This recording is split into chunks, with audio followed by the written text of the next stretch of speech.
Very good morning. Welcome to BRK the first edition. నేను పద్మ. ఇక ఈ రోజు ఏ పేపర్లో ఎలాంటి వార్త వచ్చిందో చూసే ముందు మన అనలిస్ట్ని కూడా పరిచయం చేసుకుందాం. మనతో పాటు లైవ్లో సిద్ధంగా ఉన్నారు సీనియర్ అనలిస్ట్ బండారు రామ్మోహన్ రావు గారు. గుడ్ మార్నింగ్ అండి రామ్మోహన్ రావు గారు. పద్మ గారు గుడ్ మార్నింగ్. ఓకే, ఈరోజు మొదటగా ఏపీ అంశాన్ని అయితే తీసుకుందాం. ఏపీ అంశానికి సంబంధించి మంత్రివర్గ సమావేశం జరిగింది. ఆ సమావేశంలో CM Chandrababu, deputy CM Pawan Kalyan అధ్యక్షత జరగడం, కేబినెట్ అయితే భేటీ అయింది. ఈ భేటీలో కొన్ని కీలక అంశాలు ప్రస్తావిస్తూనే ఈ మధ్య కాలంలో ఎక్కువగా వింటున్న వార్త ఏంటంటే ఎమ్మెల్యేలపై చాలా ఆరోపణలు అయితే వస్తున్నాయి. వాళ్ళ పనితీరు కంటే కూడా వాళ్ళ క్యారెక్టర్ గురించి ఎక్కువగా వస్తూ ఉన్నాయి. ఈ మధ్యన మనం వింటూ ఉన్నాం. సో దానికి సంబంధించిన అంశం అసలు నిన్న కేబినెట్ సమావేశంలో ఏం జరిగిందో ఒకసారి చూద్దాం. పట్టణాల అభివృద్ధికి ఛార్జీల వసూళ్లు, ఆ నిధితో పట్టణాల్లో రోడ్లు, ఫ్లైఓవర్ల నిర్మాణం, పర్యాటక ప్రాజెక్టులు గడువులోగా పూర్తి చేయాల్సిందే, లేకుంటే భూ కేటాయింపులు రద్దు. మంత్రివర్గ సమావేశంలో నిర్ణయాలు. రాష్ట్రంలో నాలా చట్టం రద్దు ముసాయిదా బిల్లును మంత్రిమండలి ఆమోదించింది. ఈ చట్టం రద్దు నేపథ్యంలో మరిన్ని పట్టణాభివృద్ధి, పంచాయతీరాజ్ చట్టాలకు సవరణలు చేసేందుకు నిర్ణయించింది. వ్యవసాయ భూమిని వ్యవసాయేతర అవసరాలకు మళ్లించే విధానంలో ఏకరూప ప్రక్రియను తీసుకురానున్నారు.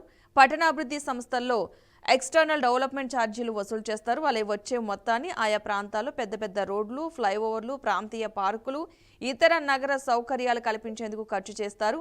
ఇందుకోసం ఆంధ్రప్రదేశ్ పంచాయతీరాజ్ చట్టం 1994లోని సబ్ సెక్షన్ 3లో సబ్ సెక్షన్ 60 కింద అదనంగా మరో క్లాజ్ చేరుస్తూ ఆర్డినెన్స్ రూపొందించేందుకు మంత్రిమండలి ఆమోదం తెలియజేసింది. రైట్, ఇదే మ్యాటరు వేరే పేపర్లో ఎలా ఉందో ఒకసారి చూద్దాం. రైట్, గాడి తప్పుతున్న ఎమ్మెల్యేలపై సీఎం సీరియస్. పునరావృతమైతే కఠిన చర్యలు తప్పవు. ఆ తర్వాత బాధపడి ప్రయోజనం ఉండదు. వారిని కంట్రోల్ చేసే బాధ్యత పూర్తిగా మీదే. మీ పరిధిలోని ఎమ్మెల్యేలను హెచ్చరించండి. ఇన్ఛార్జ్ మంత్రులకు చంద్రబాబు ఆదేశం. చెడు వ్యాపించినంత వేగంగా మంచి జనంలోకి వెళ్లదు. మనం చేసిన మంచిపై చర్చ జరగాలి, కానీ ఎమ్మెల్యేల వివాదాలపై జరుగుతుంది. ఇది మంచి పరిణామం కాదు. రాష్ట్రంలో క్రిమినల్ మాఫియా ప్రభుత్వంపై బురద చల్లడమే వారి పని. ఫైళ్ల క్లియరెన్స్లో వేగం పెంచండి. సో ఈ అంశాల గురించి ఒకసారి ప్రస్తావిద్దాం. ఏపీకి సంబంధించి కొన్ని ఈ సమావేశంలో మాట్లాడిన అంశాలు బాగున్నాయి. ఎస్పెషల్లీ మంత్రులపై కఠిన చర్యలు తప్పవు, జాగ్రత్తగా ఉండాలి అని చెప్పడం కూడా బాగుంది.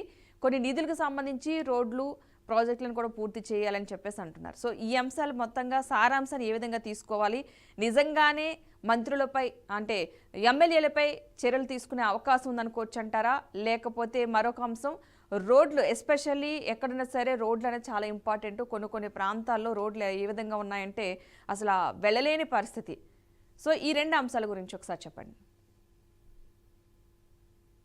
గారు మీకు అట్లాగే బీఆర్కే న్యూస్ ప్రేక్షకులు నమస్కారం, శుభోదయం.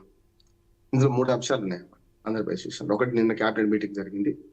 అందులో ఎమ్మెల్యేలకు, మంత్రులకు కూడా ఒక రకంగా హెచ్చరిక చేశారు. ఇది మొదలు కాదు, 3వసారి. రెండోది ఏంటంటే నాలా చట్టం రద్దు.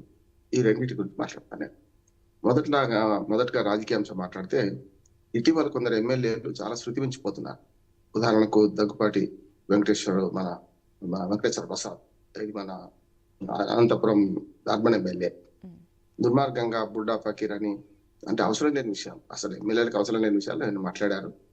మా చిన్న ఎన్టీఆర్ని అవమానిస్తారా అని, లోకేష్ అవమానిస్తారా అని చెప్పి చిన్న ఎన్టీఆర్ని అవమానించడం, అదని చూసాం ఆడియో. అవన్నీ ఆ గందరగోళం అంతా మనకు ముందే మన 3 రోజుల క్రితం శ్రీశైలం ఎమ్మెల్యే ఫారెస్ట్ అధికారుల మీద దాడి చేయడం, వాళ్ళందరూ అడవంతా తిప్పడం, నన్ను ఆపుతారా అని చెప్పడం, వాళ్ళని కొట్టడం, రకరకాలు చేశారు. ఈ రెండే కాదు, ఇటీవల ఎమ్మెల్యేల మీద మూడు సార్లు వ్యాఖ్యలు చేశారు చంద్రబాబు నాయుడు గారు.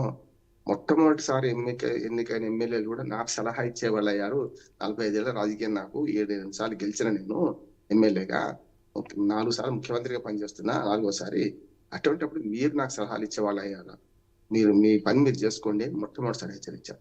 రెండోసారి ఈ మధ్యన కొంచెం పెట్టరైపోయి ఎమ్మెల్యేలు అంటే వసూళ్లలో వీటిల్లో పోతే అది కూడా వాళ్ళు హెచ్చరించారు. ఈ రెండోసారి వార్నింగ్, నిన్న 3వసారి వార్నింగ్. ఈ ఇద్దరిని నిన్న దగ్గుబాటి వెంకటేశ్వర ప్రసాద్ చంద్రబాబు నాయుడు దగ్గరికి వచ్చారు. వస్తే చాలా క్లాస్ వీకర్ అంటున్నారు. ఇంకా ఇంకొకరికి పని పెట్టాల్సింది, ఎవరు? మన శ్రీశైలం ఎమ్మెల్యే. అట్లాగే కొందరు అధికారిని అర్ధరాత్రి లేపి మహిళా అధికారులను కూడా నానా యాగి చేసిన, అద్భుతులు తిట్టారని కూడా ఇంకో మాట వస్తుంది, ఇంకొక ఎమ్మెల్యే. ఇట్లా చూస్తుంటే ఎమ్మెల్యేలు పార్టీ లైన్ లో దాటుతున్నారనేది అర్థమవుతుంది. కనుక వీళ్ళని కంట్రోల్ చేయడంలో బయట కంటే ఇప్పుడు బయట నేర చరిత్రలు విమర్శిస్తున్నారా అని వైసీపీని అన్నా కూడా ఇంటిలోని పోరు ఇంత కాదయ్యా విశ్వదాభిరామ వినడమేమన్నట్టు ఇంట్లో పోరు ఎక్కువైంది చంద్రబాబు నాయుడు గారు. అసలు పరిపాలన చేయాలన్నా వీళ్ళని సంధానించాలి. అసలు వీళ్ళ వర్గ పోరు కూడా చూస్తున్నాం. కొన్ని నియోజకవర్గాల్లో కొత్తగా చేరిన వారు అంతకుముందు మొదటి నుంచి పార్టీలో ఉన్నవాళ్ళు వాళ్ళ మధ్య కూడా పెద్ద ఎత్తున పొరపచాలు ఉన్నాయి, దాడులు చేసుకుంటున్నారు. ఇవి కూడా చూస్తున్నాం మనం. ఇవన్నీ ఒక తలనొప్పిగా మారి యాక్చువల్ గా చంద్రబాబు నాయుడు కంటే లోకేష్ కి దీన్ని అప్పచెప్తే బాగుంటది అనుకున్నా. నేను అది కూడా జరిగింది. లోకేష్ ని కూడా కొందరు మంత్రులు కానీ ఎమ్మెల్యేలు కానీ కలిశారు. ఉద్దేశం ఏంటంటే ప్రతిదానికి చంద్రబాబు నాయుడు గారి అయినా అంటే అధిష్టానం ఒకటి చూసుకుంటుంది అనే మాట అనకపోతే ఏమవుతుందంటే చంద్రబాబు నాయుడు గారు ఒకటి పోయింది 2 సార్లు హెచ్చరించారు. వాళ్ళ ప్రవర్తన మార్చలేదు. కనుక ఈ ఎమ్మెల్యేలు అయిన వాళ్ళు గత 5 ఏళ్లు పూర్తిగా అధికారానికి దూరంగా ఉండి ముఖ్యంగా అధికారులను అదిలించేదానికి దూరంగా ఉండి అలాగే కేసులు ఎదుర్కొని ఉన్నారు. కనుక వీళ్ళల్లో పొరపచాలు ఉన్నాయి పాత కొత్త మధ్యన, దాంతోపాటు ఫిరాయింపుదారుల మధ్యన, మొదటి నుంచి ఉన్న పార్టీలో ఉన్న వాళ్ళ మధ్యన వీటన్నిటిని పరిహరించాలని ఒకసారి ఈ క్లాసులు తీసుకోవడం కాదు, ఎవరికి వాళ్ళ బాధ్యతలు అప్పచెప్పాలి. దానికి కారణం ఏంటంటే మంత్రివర్గం మొత్తం ఆల్మోస్ట్ కొత్త తరం. యాక్చువల్ గా లోకేష్ కు రేపు అధికారం అప్పచెప్తే మంత్రివర్గంలో పొరపచ్చాలు ఉండొద్దు, తను చెప్పినట్టు వినాలి అనే ఉద్దేశంగా చాలా మంది సీనియర్లు త్యాగం చేసి చంద్రబాబు నాయుడు గారు మొన్నటి మంత్రివర్గ విస్తరణ 4వ సారి గెలిచినప్పుడు మనం చూస్తే మనకు చాలా వరకు మంత్రివర్గంలో కొత్త ముఖాలను తీసుకొచ్చారు. చాలా పాత ముఖాలు అలిగినాయి, చాలా పాత వాళ్ళు అలిగారు. అయినా సరే ఒక కొత్త రక్తం ఉండాలని చెప్పి సగం మంది మంత్రులు ఆల్మోస్ట్ ఆల్ కొత్త ముఖాలే. 1-2 సార్లు గెలిచిన వాళ్ళు కూడా మంత్రి పదవులు ఇచ్చారు. కనుక అట్లా చూసుకుంటే ఆ మంత్రివర్గంలో కూడా ఈ సమతుల్యత కనపడతలేదు, మంత్రివర్గంలో అనుభవం లేదు. ఇది కూడా కొంచెం ఇబ్బంది అంటున్నాను చంద్రబాబు నాయుడు గారు. అన్నిటికంటే ముఖ్యంగా మొదటిసారి ఎమ్మెల్యే మొదటిసారి మంత్రిగా ఉన్న పవన్ కళ్యాణ్ వీళ్ళందరికన్నా బాగా పనిచేస్తున్నారనే కితాబు కూడా ఆయనే ఇచ్చారు కదా, చూసాం మనం. ఇక రోడ్ల విషయానికి మీరు అన్న నిన్న కేబినెట్ విషయంలో రోడ్ల విషయంలో గతంలో వచ్చిన మన పవన్ కళ్యాణ్ గారి పంచాయతీరాజ్ శాఖ మంత్రి గారు చాలా పెద్ద ఎత్తున తిరిగి గిరిజన ప్రాంతాలకు కూడా రోడ్డు వేయడానికి ప్రయత్నం చేయడం, 3 రోజుల్లో రోడ్డు పూర్తి చేసి చూపించడం ఇవాళ చూసాం మనం. కానీ ఆంధ్రప్రదేశ్ లో ఒక భౌగోళికంగా ఉన్న లోపం ఏంటంటే పద్మ గారు చాలా రోడ్లు ఇవాళ వేస్తే 2 ఏళ్ళకి మళ్ళీ చెడిపోతాయి. రాయలసీమకు తెలంగాణకు ఆ పరిస్థితి ఉండదు. అంటే భూమి గట్టిదనం వల్ల ఆ పరిస్థితి ఉండదు. కానీ కోస్తాంధ్ర మొత్తం చూస్తే మొత్తం కుంగిపోతుంటాయి 10 సార్లు రోడ్లు.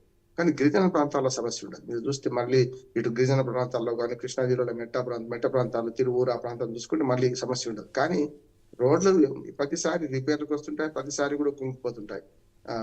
మన భూగర్భ జలాలు పైకి ఉండడం వల్ల, భూమి కూడా సాయిల్ కూడా అట్ట ఉండడం వల్ల దానికి ఎప్పుడు సవాలు తీసుకోవాల్సి వస్తుంది. నాన్ అగ్రికల్చర్ ల్యాండ్స్ మన అసెస్మెంట్ అంటే ఒక భూమిని వ్యవసాయం నుంచి వ్యవసాయేతర భూమిగా మార్చాలంటే దానికి కొంత డబ్బు కట్టాలి. దీనిలో చాలా వరకు ఆగిపోతుందని, దీనిలో చాలా వరకు ప్రాసెస్ పెద్దగా ఉందని ఆర్డీఓ పర్మిషన్ ఇవ్వాలి. నేను అడ్వకేట్ చెప్తున్నాను. ఎంఆర్ఓ దరఖాస్తు పెట్టుకుంటే ఎంక్వైరీ కావాలి, ఆర్డీఓ పర్మిషన్ ఇవ్వాలి. 10 ఎకరాలు 100 ఎకరాలు నాలా కింద కన్వర్షన్ చేసుకొని దాన్ని ఇతరత్ర సరిగ్గా ఉపయోగించకుండా ఇటు వ్యవసాయానికి పనికి రాకుండా అటు వ్యవసాయేతర పనులకు పనికి రాకుండా ఉన్నదని ఒక ఆరోపణ ఉంది. కనుక నాలా చట్టం పాతది, అంటే ఆ ఉమ్మడి ఆంధ్రప్రదేశ్ లో ఉన్నప్పుడు చట్టంగా రద్దు చేసి దాని స్థానంలో కొత్తగా సింగిల్ విండో విధానంలో ఈ చట్టం తెస్తారంటే మంచిది అంటున్నారు. ఎందుకంటే ఎప్పుడు కూడా వ్యవసాయం నుంచి వ్యవసాయేతర భూమిగా మారాలంటే దానికి చట్టం ఉన్నది, ఆ చట్టం పాటించాల్సిందే. అందులో లొసుగులు ఉన్నాయని వాళ్ళ భావన. కనుక దాన్ని కూడా సవరిస్తా అంటున్నారు. చూద్దాం ఏం జరుగుతుంది. మొత్తం మీద మాత్రం నేను కేబినెట్ విషయంలో మీటింగ్ అసలు అభివృద్ధి కంటే ఇప్పుడు ఇట్లాంటి విషయాలు మాట్లాడాల్సిన పరిస్థితి చంద్రబాబు నాయుడు గారికి వచ్చింది. దీన్ని మెల్లమెల్లగా కంట్రోల్ చేసుకోవాల్సి వస్తుంది. అంటే ఇప్పటికే 1 ఇయర్ అయిపోయింది కానీ ప్రభుత్వంకి వచ్చి, ప్రభుత్వంలో 1 ఇయర్ తర్వాత కూడా ఈ మంత్రివర్గం సమర్థవంతంగా పనిచేయకపోవడం, అట్లాగే ఎమ్మెల్యేలు రకరకాలుగా వాళ్ళ స్వార్థ ప్రయోజనాల కోసం గొడవలు పెట్టుకోవడం, లేకుంటే అధిష్టాన వర్గానికి చిక్కులు తీసుకురావడం తలనొప్పిగా మారుతున్నారు. కనుక వీటన్నిటిని నిన్న మాట్లాడారు. మొత్తం మీద మాత్రం పరిపాలన గాడిలో పెట్టడానికి ప్రయత్నం చేస్తున్న చంద్రబాబు నాయుడు గారు మంత్రులను అటు ఎమ్మెల్యేలను సమన్వయం చేయాల్సిన అవసరం వచ్చింది. ఓకే, మరొక అంశం నిన్న జరిగిన ఒక అంశం ఏంటంటే మొన్న హోంమంత్రి అనిత ఒత్తిడితోనే శ్రీకాంత్కు పెరోలు అనే ఒక వార్త అయితే వచ్చింది మన సాక్షిలో. ఈ అంశాన్ని కూడా చూద్దాం. తొలుత తిరస్కరించిన హోంశాఖ జాయింట్ సెక్రటరీ అయినా పెరోలు కావాల్సిందేనని పట్టుబట్టిన టీడీపీ ఎమ్మెల్యేలు, శ్రీకాంత్ సన్నిహితురాలు అరుణతో హోంమంత్రికి డీల్ కుదిర్చిన వైనం. డీలు ఓకే కావడంతో స్వయంగా నోటు ఫైల్పై సంతకం చేసిన అనిత తప్పని పరిస్థితుల్లో పెరోల్ మంజూరు చేస్తూ ఉత్తర్వులు జారీ చేసిన హోం సెక్రటరీ. ఈ మేరకు ముఖ్యమంత్రి కార్యాలయానికి ఇంటెలిజెన్స్ వర్గాల నివేదిక. అంటే ఈ అంశాన్ని ఒక రౌడీ షీటర్కి పొలిటీషియన్స్ సపోర్టు, ఒక రౌడీ షీటర్కి పెరోల్ ఇవ్వడానికి ఒక పొలిటీషియన్స్ కానీ ఒక ఐపీఎస్ అధికారులు సపోర్ట్ చేసేంత ఉందంటే అసలు ఏం చెప్పాలనుకుంటున్నారు ప్రజలకి? అంటే ఒక వ్యక్తి దగ్గర ఒక గోండాయిజం చేసేది, కొన్ని హత్యలకు సంబంధించి వీళ్ళు చేశారని ఆరోపణలు కూడా ఉన్నాయి, గంజాయి నడిపించేవారని, ఎర్రచంద్ర నడిపించారు, ఇన్ని ఆరోపణలు ఉన్న వ్యక్తుల్ని కాపాడడం కోసం ఎందుకు పొలిటీషియన్స్ ఇలా వెంపర్లాడుతున్నారు? అంటే ప్రజలకి ఏం చేద్దామని. ప్రతి ఒక్క రాజకీయ నాయకుడు రాజకీయాల్లోకి వచ్చే ముందు ప్రజలకి సేవ చేయడానికి అంటారు. ప్రజలకి సేవ చేయడానికి అన్న మాట ఎంతవరకు నిజమా కాదనేది ప్రజలే తేల్చుకుంటారు. కానీ ప్రజలకి సేవ చేయడం కంటే కూడా వీళ్ళు సేవ్ అవడం కోసం అన్నట్టుగానే అర్థమవుతుంది. సో దీని గురించి మనం ఏ విధంగా చూడాలంటారు? భారత్ బంద్ అని వెనకటి సినిమా వచ్చింది 20 ఏళ్ళ క్రితం. ఇందులో కాస్ట్యూమ్ కృష్ణ సినిమాలు తక్కువ చూస్తాను కానీ దీనికి అన్వయం చేస్తున్నాను. అందులో రౌడీలు పంపుతాడు ఆయన, ముఖ్యమంత్రి స్థాయిలో ఉంటారు కాస్ట్యూమ్ కృష్ణ పాత్ర. రౌడీలు మొత్తం వాళ్ళు తన్నులు తిని వస్తారు. వద్దులేదారా మీరు తన్నులు తిని వస్తారా, నేను వెనకట మొదటి నుంచి గుండాను కదా, నా ఆయుధం నాకుందని వెనక నుంచి గుడ్డలు తీస్తాడు భుజం మీద వెనక నుంచి. అట్లా ఉంది. అంటే నేర చరిత్రలు రాజకీయం రెండు కలిసిపోయి ఉంటే ఇట్లా జరుగుతుంది. గతంలో మనకు స్వాతంత్రం వచ్చిన కొత్తలో కూడా నేర చరిత్రులు ఉండేవాళ్ళు. కానీ నేర చరిత్రలు ఏం చేసేవాళ్ళు అంటే ఆ రాజకీయ నాయకత్వం ఆడుకునేవాళ్ళు. అంటే కొంచెం దేబురింపు ధోరణి, ఎప్పుడన్నా పనికి వస్తే వాళ్ళు రాజకీయ నాయకులు నేర చరిత్రలు జైలుకు పంపించే సందర్భాలు ఉన్నాయి, వాడుకున్న సందర్భాలు ఉంటే జైలుకు పంపించే సందర్భాలు. ఇవాళ నేర చరిత్రలే రాజకీయాలకు వచ్చిన తర్వాత ఈ గీత జరిగిపోయింది, సరైన గీత జరిగిపోయింది. అందుకని ఏమంటానంటే నేర చరిత్రలే ఇవాళ రాజకీయాన్ని శాసిస్తున్నారు పూర్తిగా. గతంలో పెట్టుబడిదారులు టాటా బిర్లా అనేవాళ్ళం, ఇప్పుడు అదాని అంబానీ అంటున్నాం. ఎట్లాగూ పెట్టుబడిదారులు ప్రభుత్వాలను శాసిస్తారు, చట్టాలు రావడానికి చట్టాలు వాళ్ళకి అనుకూలంగా చేసుకోవడానికి ప్రయత్నం చేస్తారు. చట్ట సభలను వాళ్ళు స్వాధీనం చేసుకున్నారు. ఇప్పుడు ఆల్మోస్ట్ ఆల్ గతంలో ఉన్న చట్ట సభల్లో చూస్తే అడ్వకేట్లు, డాక్టర్లు, విద్యావంతులు, దాంతో పాటు కొంతవరకు మీకు వ్యవసాయం నుంచి వచ్చిన వాళ్ళు ఎక్కువ మంది ఉండేవాళ్ళు. మొట్టమొదటి పార్లమెంట్ లో అయితే వ్యవసాయం నుంచి వచ్చిన వాళ్ళు 160% ఉండేవాళ్ళు. అడ్వకేట్లు 30% పైన ఉంది. వ్యవసాయం నుంచి వచ్చిన వాళ్ళలో చాలా మంది న్యాయవాదులు ఉండేవాళ్ళు. ఇప్పుడు న్యాయవాదుల శాతం కేవలం 6% దిగజారింది. అంటే అరుణ్ జైట్లీ లాంటి వాళ్ళు, అట్లాంటి వాళ్ళు పార్లమెంట్లో ఉంటున్నారు. అట్లాగే వ్యవసాయదారుల సంఖ్య మరీ తక్కువైంది. వ్యవసాయంలో అదనపు ఆదాయం లేకుండా పోయింది. దానివల్ల కొత్త లాభం ఏం లేదు. పారిశ్రామికవేత్తలు, ధనవంతులు ఎన్నికవుతున్నారు చట్టసభలు, ఎమ్మెల్యేలతో సహా. ఇటువంటిప్పుడు ఏమవుతుందంటే నేర చరిత్రలను ఆధారం చేసుకుని రాజకీయాలు చేస్తున్నారు. అందుకని శ్రీకాంత్ కి వాళ్ళ బెయిల్ కోసం హోంశాఖ మంత్రిని ఒత్తిడి చేసిండ్రు అంటే అర్థం చేసుకోవచ్చు మనకు. అందుకనే సమస్య లేదు, ఇష్టం ఉన్నా ఇష్టం లేకున్నా హోంశాఖ మంత్రి నోటిఫైల్ మీద సంతకం పెట్టాల్సి వచ్చింది పెరోల్ మీద అంటే అర్థం చేసుకోవచ్చు. అందుకని ఏమంటున్నా అంటే నేర చరిత్రలను వాడుకునే క్రమంలో ఏ పార్టీ తక్కువ తీసుకోలేదు.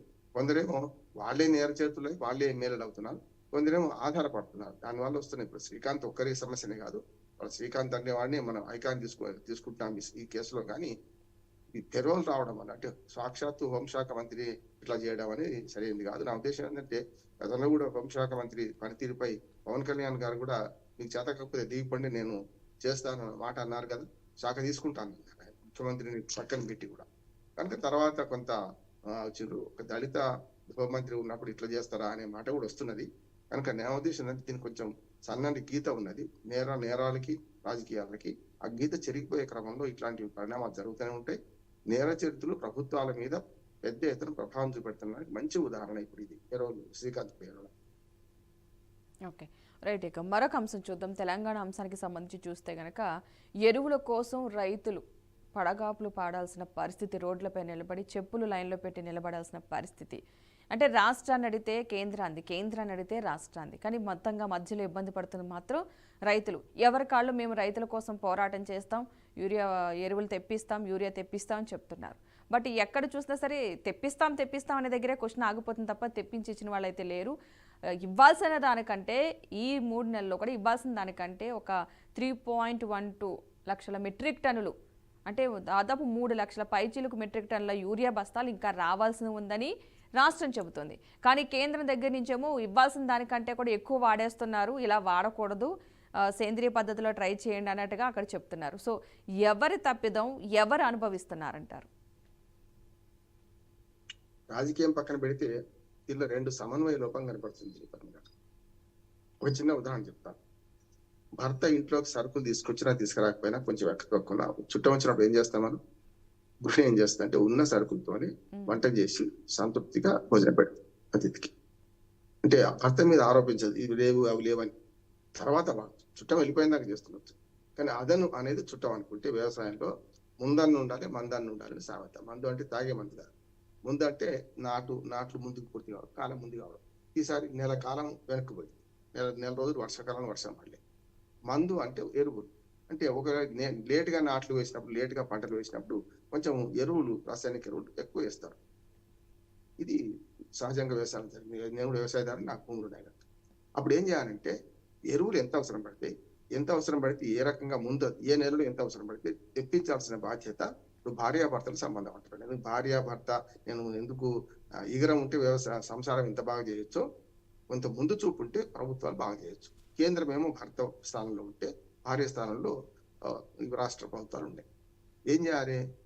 ఎరువులు ఇచ్చేది కేంద్రం, అంటే కేటాయించేది, కానీ పూర్తిగా వాటి మీద ఆధిపత్యం అంతా ఎరువుల మీద కేంద్రం ఉంటుంది. ఎందుకంటే ఎరువుల మీద ఉన్నంత సబ్సిడీ మన భారతదేశంలో విదేశీ మార్గ ద్రవ్యాలు 2-3 మీదే పోతున్నాయి.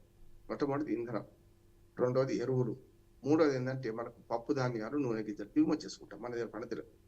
వీటి పెంచే క్రమంలో వ్యవసాయాన్ని పెంచాలి. వ్యవసాయంలో పప్పు ధాన్యాలు అట్లానే నూనె గింజలు పెంచే ప్రయత్నం చేయాలి. ఉత్పత్తిని పెంచే పంట పెంచే ప్రయత్నం చేయాలి. అవి పక్కన పెట్టి ఎరువుల రాజకీయానికి వస్తే కేంద్ర ప్రభుత్వం ఇవ్వాల్సిన ఏదైతే ఎరువులు ఉన్నాయో, ముఖ్యంగా మనకు యూరియా అయితే 2000 చిల్లరగా మనం సబ్సిడీ ఇస్తుంది గవర్నమెంట్. 262 రూపాయలు ఉంటే 2300 రూపాయలకు ఒక బస్తా వస్తుంది మనకి. దానిలో మనకు ఎంత సబ్సిడీ ఇస్తున్నా? 2000 రూపాయలు సబ్సిడీ ఇస్తున్నాం. అటువంటిప్పుడు ఇందులో అక్రమ మార్గాలు పడితే అందరికీ తెలుసు కదా. కనుక యూరియా రాజకీయం మళ్ళీ వస్తుంది. సరిగ్గా 10 ఏళ్ల క్రితం తెలంగాణ రాకముందు, రాష్ట్ర విభజన జరగకముందు ఈ పరిస్థితి రాష్ట్రంలో చూసినాం మనం. కానీ తెలంగాణ వచ్చిన మొట్టమొదటి సంవత్సరం నుంచి ఏం చేసిండ్రో, ఏం మాయ చేసిండ్రో తెలియదు. కానీ గత 9-10 ఏళ్లుగా ఇట్లాంటి పరిస్థితి రాలే మనకు. 9 ఏళ్ళు ఇవాళ మళ్ళా 10వ సంవత్సరం నుంచి ఎప్పుడైతే కాంగ్రెస్ ప్రభుత్వం వచ్చిందో అప్పటి నుంచి పూర్తిగా ఈ ఎరువుల సమస్య వస్తుంది. దానికి నేనేమంటున్నానంటే కేంద్ర ప్రభుత్వం, మరి అప్పుడు అదే కేంద్ర ప్రభుత్వం ఉంది కదా, ఇక్కడ ప్రతిపక్ష స్థానంలో ఉన్న బీఆర్ఎస్ ఉంది కదా, అధికారంలో టీఆర్ఎస్ ఉంది కదా. అప్పుడు రాని సమస్య ఇప్పుడు ఎందుకు వస్తుందంటే రాష్ట్ర ప్రభుత్వం సమన్వయం చేసుకొని ఏ నెలలో ఎన్ని ఎరువులు కావాలి ఎట్లా అనేది ఒక సరైన అంచనా లేకుండా వ్యవసాయ శాఖ సరిగ్గా పనిచేయలేదు, వ్యవసాయ శాఖ మంత్రి సరిగ్గా పనిచేయలేదు, నాకు అర్థమవుతుంది. పోనీ అక్కడి నుంచి ఏమైనా ఉందా అంటే వాళ్ళు ఏమంటున్నారు, అబద్ధం, మీరు సరిగ్గా ఎరువులు సప్లై చేస్తున్నా, ఎక్కడ లోపం లేదు, మీ దగ్గరనే బ్లాక్ మార్కెట్ జరుగుతుందని వాళ్ళు అంటున్నారు. సరే, సందర్భ సడమే అని బీఆర్ఎస్ కూడా రాజకీయం చేస్తుంది. ఇప్పుడు ఉపరాష్ట్రపతి ఎన్నికల్లో కూడా యూరియా రాజకీయం నడుస్తుంది. చూసినాం కదా. ఉపరాష్ట్రపతికి మేము ఓటేయాలంటే మాకు ఉన్న 4 ఓట్లు, నేను 4 బీఆర్ఎస్ కు, అది రాజ్యసభలో ఉన్నాయి. మేము ఓటేయాలంటే మీరు యూరియా ఎవరు 2 లక్షల టన్నులు ఇస్తారో వారికి ఓటేస్తాం అంటే సిద్ధాంతాలు పోయినాయి, కూటములు పోయి, అన్ని పోయినాయి. కేటీఆర్ ఇంకా దిగజారి మాట్లాడుతున్నాడు. ఏమనంటే రాజకీయాలలో స్టాండ్ ఉండాలి. మేము బీజేపీ పోయాం, కాంగ్రెస్ పోయాం, 2 కూటములు దూరంగా ఉన్నాం, ఏ కూటమిలో చేరలేదు అంటే ఒక మార్గం. కానీ యూరియా రాజకీయం చేసుకుంటూ రాష్ట్ర ప్రభుత్వం చేతిలో యూరియా లేదని తెలుసు, కేంద్ర ప్రభుత్వం చేతిలో యూరియా ఉందని తెలుసు, 2 లక్షల టన్నులు యూరియా సప్లై చేసిన అనుకోండి అంటే కేటీఆర్ ఎన్డీఏ అభ్యర్థికి మద్దతు చేస్తారన్నట్టే కదా. ఒక కార్యనిర్వాహక అధ్యక్షుడు ఒక విధానం లేకుండా, ఒక పద్ధతి లేకుండా మాట్లాడడం, యూరియా మీద కూడా రాజకీయాలు చేస్తున్నారు. యూరియాలో ఇంకొక విషయం చెప్తాను. ఏమైందంటే నానో యూరియా ఈ మధ్య సప్లై పెరిగింది. నానో యూరియా మంచిది అంటున్నాడు వ్యవసాయదారులు చెప్తున్నా. నానో యూరియా మంచిది. నానో అంటే 45 కిలోల ఎరువుల బస్తాలో ఎంత ఉంటుందో ఒక 1/2 లీటర్ మందులో మన రసాయనంలో, అంటే రాసాయనిక ఎరువే కానీ అది నానో యూరియా అని ఒక బాటిల్లో ఉంటది. అది అంత పనిచేస్తుంది. మామూలు ఎరువు బస్తా నుంచి ఎరువు తీసుకుపోయి వేస్తే అందులో నీళ్లలో సగం పోతుంది, దాంతోపాటు ఇతరత భూమిలో సగం పోతుంది, కొంత కరిగి కరగాక కొంత ఎక్కువ వేస్తాం. మనకు ఏమంటుంది అంటే దాని పరిమాణం కూడా ఎక్కువ పడుతుంది, ఒక్కోసారి చేయి నుంచి ఇట్లా జారుతుంది కదా. కనుక అట్లా కాకుండా నానో యూరియా అయితే పిచికారీ చేస్తాం పంటల మీద. అప్పుడు ఏమవుతుందంటే ఆకుల ద్వారా, ఇప్పుడేమో మనం మామూలు యూరియా బస్తేనేమో మనకు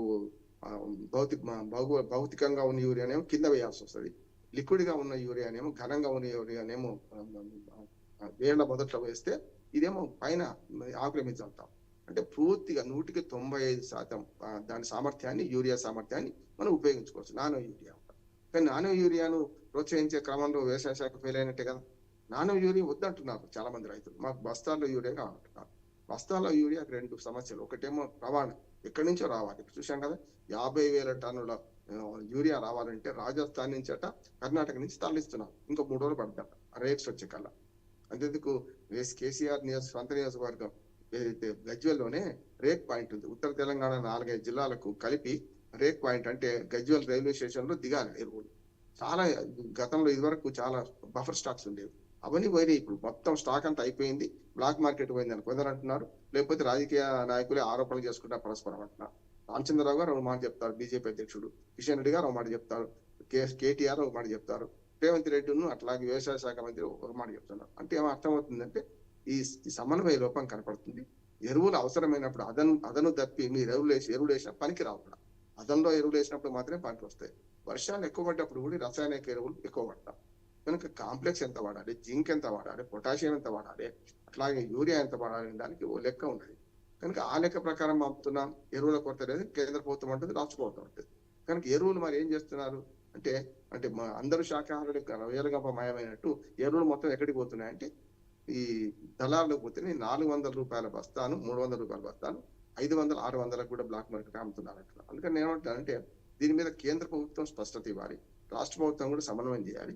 ఈ చెప్పులు పెట్టి పూర్తిగా వ్యవసాయం విడిచిపెట్టి రోడ్ల మీద పడుకునే పరిస్థితి రైతులకు దుస్థితి మళ్ళీ 10 ఏళ్ల తర్వాత వచ్చింది. దీన్ని ఖచ్చితంగా ప్రతిపక్షం క్యాచ్ చేసుకుందాం అనుకుంటే ప్రతిపక్షం దీన్ని రాజకీయ అంశంగా మారుస్తుంది. కనుక ఇప్పటికి కూడా రాష్ట్ర ప్రభుత్వానికి ఎంత ఎరువు కావాలి, ఎంత యూరియా కావాలి, ఏమేమి కావాలి అనే అవగాహన లేదు. మన రైతులకు కూడా ఈ కాంప్లెక్స్ ఎరువులు వాడడంలో కానీ, యూరియా వాడడంలో కానీ కొంత మెలకువలు నేర్పి తక్కువ ఎరువులతోని రసాయనిక ఎరువులు వాడొద్దు, మెల్లమెల్లగా మనకు సేంద్రియ ఎరువులు వైపు మళ్ళించే ప్రయత్నం చేస్తే తప్ప ఎరువుల సమస్యకు పరిష్కారం కాదు.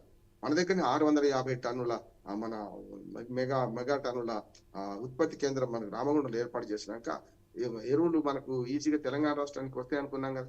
ఏమైంది మరి? పక్క నుంచి రాజస్థాన్ అంటే దగ్గర లేదు, కర్ణాటక అంటే పక్క రాష్ట్రం.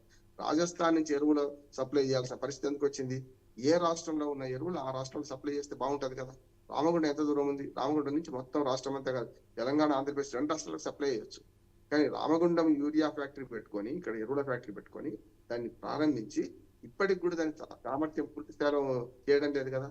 కేంద్ర ప్రభుత్వం లోపం కదా. అంటే ఎరువుల ఫ్యాక్టరీ కేంద్ర ప్రభుత్వంలో ఉంటుంది. కనుక ఇవన్నీ చూసుకుంటే ప్రభుత్వాల పాపము రైతులకు శాపంగా మారేదా. రైతులకు శాపంగా మారడం వల్ల ఏమవుతుందంటే దిగుబడి తక్కువ అవుతుంది స్పష్టంగా. కనుక ఇవన్నీ కూడా ఒకటిదానికి ఒకటి లింక్ ఉన్నది. యూరియా రాజకీయాలు మానండి, రైతులకు మేలు చేయండి అని మనం పిలిపియాలి బీఆర్కే న్యూస్ ప్రేక్షకులు. మరొక అంశం చూద్దామండి. ఇక కల్వకుంట్ల కవిత ఒక వ్యాఖ్యలని అనుకోవాలి. గతంలో నా లేఖను బయటపెట్టిన కుట్రదారులే వివిధ రూపాల నన్ను వేధింపులకు గురిచేస్తున్నారు. రాజకీయ కారణాలతోనే టీబీజేకేఎస్ గౌరవ అధ్యక్షుడిగా కొప్పులీశ్వర్ నియామకం, కార్మిక చట్టాలకు విరుద్ధంగా పార్టీ ఆఫీసులో ఎన్నిక, కార్మికుల సంక్షేమానికి పోరాడుతున్న నాపై కుట్రలు, కార్మికుల పదవి ఉన్నా లేకున్నా కార్మికుల వెంటే ఉంటా, ఎమ్మెల్సీ కల్వకుంట్ల కవిత బహిరంగ లేఖ. బీఆర్ఎస్లో జరుగుతున్న వ్యవహారాలను ప్రశ్నించడమే తప్పు అన్నట్లుగా తనపై కక్ష కట్టారని ఎమ్మెల్సీ కల్వకుంట్ల కవిత ఆరోపించారు. ఆడబిడ్డగా పార్టీ మంచి కోరి రాసిన లేఖలను లీక్ చేసిన కుట్రదారులు ఎవరో బయట పెట్టాలని కోరినందుకు ఆ కుట్రదారులే వివిధ రూపాల్లో తనను వేధింపులకు గురి చేస్తున్నారని విమర్శించారు. టీబీజీకేఎస్ గౌరవ అధ్యక్షురాలుగా కొనసాగుతున్న కవితను తొలగించి కొప్పుల ఈశ్వర్ను నియమించడంపై ఆమె స్పందించారు. ఇక సింగరేణి కార్మిక వర్గానికి ఆమె అమెరికా నుంచి బహిరంగ లేఖ రాశారు. కార్మిక చట్టాలకు విరుద్ధంగా పార్టీ కార్యాలయంలో ఈ ఎన్నిక నిర్వహించడం సాంకేతికంగా తప్ప ఒప్ప అనే విషయాన్ని పక్కన పెడితే రాజకీయ కారణాలతోనే ఈ ఎన్నిక జరిగినట్లుగా ఆమె వివరించారు. సో ఏం జరుగుతుందంటారు? ఇప్పుడు బీఆర్ఎస్లోని కవితను సైలెంట్గా పక్కన పెట్టే ప్రయత్నమే జరుగుతుంది అనుకోవచ్చు అంటారా?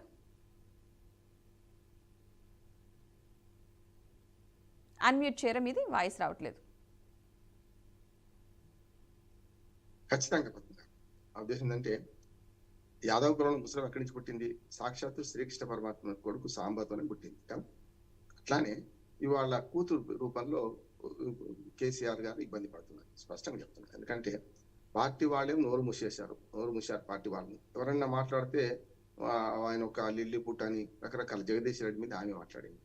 వ్యక్తిత్వ హననం చేయొద్దు, మహిళలను అవమానించొద్దు, ఎవరినైనా అవమానించొద్దు అని శుద్ధులు పలికిన కవిత గారే మరి ఒక సాక్షాత్తు గతంలో మంత్రి, కేసీఆర్ గారి దగ్గర మనిషి, తాను పార్టీలో ఒక సీనియర్ లీడరు, జగదీష్ రెడ్డి మీద ఏం మాట్లాడేది చూసినాం మనం. కనుక అట్లా చూస్తే మన కవిత గారు మరి బాలేదా, అదృష్టం బాలేదా, లేకపోతే వాళ్ళైతే ఎమ్మెల్సీగా ఉన్నారు కదా, జైలుకి పోయినప్పటి నుంచి కొంచెం బ్యాలెన్స్ తప్పినామని అనుకుంటున్నారు. ఇప్పుడు కూడా పార్టీ అంతర్గత విషయాలు అంతర్గతంగా మాట్లాడాలి. కేసీఆర్ కూతురుగా ఆమె గౌరవం ఉన్నది. కానీ సమస్య ఏంటంటే అన్నా చెల్లెళ్ళ మధ్య పోటీ, ఆ ఆస్తుల పోటా లేకుండా పదవుల గురించి పోటా మొత్తం మీద బయటపడ్డది. ఆమె బయటపడ్డ ప్రతిసారి కూడా అమెరికా వెళ్ళినప్పుడు ఇది బాగా బెటర్ అయిపోతుందని నేను అనుకుంటాను. ఎందుకంటే ఈ సమస్య బాగా పేలుతుంది. గతంలో అమెరికా పోయి వచ్చినప్పుడు నా లేఖను లీక్ చేశారని. నేను అన్నా, లేఖ రాసింది తండ్రికి, మీ ఇద్దరి మధ్యన తండ్రి బిడ్డల మధ్యన సంబంధం ఉన్నది.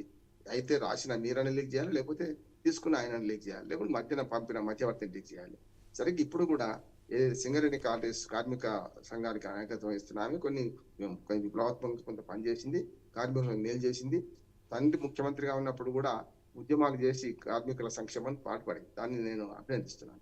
కానీ ఇప్పుడు ఆమె స్థానంలో కొప్పుల ఈశ్వర్, అదే జిల్లాకు చెందిన ఆయన, కర్నూలు జిల్లాకు చెందిన ఆయనను మనకు సింగరేణి కాలేజ్ దానికి కార్మిక సంఘానికి నాయకత్వం వహించమని పార్టీ ఆదేశించింది. తప్పనిసరి పార్టీ అంటే ఎవరు? కేసీఆర్ అయితే చెప్పలేదు. మనకు ఎవరైతే కార్యనిర్వాహక అధ్యక్షుడో ఆయన వర్కింగ్ ప్రెసిడెంట్ కేటీఆర్ దానికి ఆదేశం ఇచ్చిండు. కనుక సమస్య తెలుసు కదా, అన్న దగ్గర ఉన్నది. కనుక అన్నా చెల్లెల మధ్య పంచాయతీని మొత్తం పార్టీకి రుద్దడమో ఇది సరైనది కాదంటున్నాను. ఇప్పటికే కేసీఆర్ గుండెల మీద కుంపట్లాగా చాలా సమస్యలు ఉన్నాయి. ఒకటి కూతురు సమస్య, రెండోది కాళేశ్వరం కమిషన్ వేసిన సమస్య, కోర్టులో వాళ్ళు ఛాలెంజ్ చేశారు, ఇవన్నీ ఉన్నాయి కదా. ఇప్పుడు ఈ మానసిక శోభకు తోడు ఆ ఇంటిలోని పోరు ఇంత కాదే అంటారు కానీ ఇంట్లో పోరు మాత్రం పెరిగింది. తెలంగాణ రాజకీయ పట్ల అన్నిట్లో ఇంటి పోరు ఉన్నది, కానీ ఇంటి పోరేమో ఇది సొంతంగా కుటుంబంలో పోరు ఉన్నది. ఇదే నా 5 ముక్కల ఆటలో 4 ముక్కల్లో 3 ముక్కలు ఒకవైపు కేటీఆర్, హరీష్ రావు, సంతోష్ ఒకవైపు ఉంటే మరి కవిత ఒకటైపోయింది. మధ్యలో నిట్టాడులాగా సంసారాన్ని కాపాడాల్సిన కేసీఆర్ గారేమో నిస్సహాయంగా వాళ్ళ కూతురు తిరగబడ్డది కదా అని నిస్సహాయంగా ఫామ్ హౌస్ ఉండిపోయారు. మనం చూసాం కదా, మనవన్ని ఆశీర్వదించడానికి పోతే మనవన్ని ఒక్కడనే ఫామ్ హౌస్ పంపించి దాన్ని బయట ఉండాల్సి వచ్చింది. అందుకని చూస్తున్నాం మనం. అంటే తండ్రి ఆశీర్వాదాలను కూడా నోచుకునే పరిస్థితి వచ్చిందంటే మరి గుండెల మీద కుంపట్లాగా అడ్డాల నాడు బిడ్డలు కానీ గడ్డాల నాడు బిడ్డలు అని ఒక సామెత మా అమ్మ అనేది ఎప్పుడు కూడా. ఇవాళ రాజకీయాల్లో ఇది బయట గెలవాలి, ఇంట గెలవాల్సిన పరిస్థితి వచ్చింది కేసీఆర్ కు. సరే, ఒకేసారి పరిస్థితులు ఇట్లా తారుమారు కావచ్చు కనుక పడ్డవాడు ఎప్పుడు లేవడానికి కాదు, లేచిన వాడు ఎప్పుడు పడడానికి కాదు. కనుక ఇవాళ బీఆర్ఎస్ లే కాదు, కాంగ్రెస్ లోనే వర్గ పోరు రకరకాలుగా జిల్లాల్లో పోరు నడుస్తున్నది. బీజేపీలో రాజాసింగ్ రూపంలో, అట్లాగే పాత వాళ్ళు కొత్త వాళ్ళ రూపంలో నిన్న డీకేఆర్ నుంచి మొదలుకొని అందరూ కూడా నిన్న బయటపడ్డారు కదా కొత్త వాళ్ళు. అందుకని నేను ఏమంటానంటే అన్ని పార్టీల్లో ఇవి ఉన్నది, రాజకీయంగా ఎదుర్కోవచ్చు కానీ కుటుంబంలో కొన్ని విషయాలను ఎదుర్కోవడం కష్టం. కనుక కేసీఆర్ మాత్రం ఇబ్బందుల్లో ఉన్నట్లు లెక్క. ఇప్పుడు కవిత అక్కడి నుంచి మళ్ళీ అమెరికా పోయినప్పుడు అది ఎందుకు అవుతుంది, నేను వచ్చినాక వాడు అర్థం పడతానని చెప్పి అన్నారు. అన్నిటికంటే కుటుంబ రాజకీయాలలో శలభాలుగా మారిపోయేది ఎవరు అంటే కార్యకర్తలు మాత్రమే. ఎప్పుడు చెప్తుంటాను నేను, స్వామి కంటే స్వామి భక్తి, రాజు కంటే రాజభక్తి చూపించకండి. వాళ్ళందరూ ఒకటే. ఎన్నడైనా సరే కుటుంబ కలహాలకు పోతే వాళ్ళందరూ ఒకటే. మీరెందుకు కొట్టుకుంటారని నేను కార్మిక సంఘాలను కానీ లేకపోతే కార్యకర్తలను అడుగుతున్నాను. ఇది సరైనది కాదు. వాళ్ళ కోసం మీరు ఎందుకు కొట్టుకుంటారు?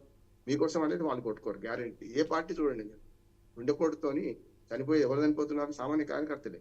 ఒక రాజకీయ నాయకుడు చనిపోతే ఆయన కోసం కుటుంబ సభ్యులు ఎవరు చనిపోతలేరు కదా, ఎవరు చనిపోతున్నారు? ఉద్యమాలు కూడా లబ్ధి పొందే రాజకీయ నాయకులు బతుకుతున్నారు, బ్రహ్మాండంగా రాజ్యం వెళ్తున్నారు తప్ప ఉద్యమాలను కూడా చనిపోయింది ఎవరు? తెలంగాణ ఉద్యమంలో చనిపోయింది ఎవరు? సామాన్య ప్రజలే కదా. నేను ఏమంటున్నానంటే రాజకీయాల కోసం, రాజకీయ నాయకుల కోసం, పార్టీల కోసం మీ జీవితాలను మీరు త్యాగం చేసుకోకండి, మీ జీవితాలను పూర్తిగా కొవ్వొత్తుల్లాగా నాశనం చేసుకోకండి అని చెప్పి మన విజ్ఞప్తి చేయాలి. ప్రజలు చాలా సంయమనం పాటించాలి. అభిమానం కోసము, పార్టీ అభిమానం కోసం, వ్యక్తి అభిమానం కోసము అంగీలు చింపుకుంటే లాభం లేదు. మీ జీవితానికి మీరు హీరోలు అని గమనిస్తేనే బాగుంటుందని మనం ప్రజలకు విజ్ఞప్తి చేయాలి. Okay, right. థ్యాంక్ యూ అండి రామ్మోహన్ రావు గారు, మంచి వివరణ విశ్లేషణ అందించినందుకు థ్యాంక్ యూ సో మచ్ అండి. సో చూసారు కదండి, ఇది నాటి బీఆర్కే ద ఫస్ట్ ఎడిషన్. రేపటి ఫస్ట్ ఎడిషన్లో మళ్ళీ కలుద్దాం. Keep watching BRK news, Telugu సత్తా.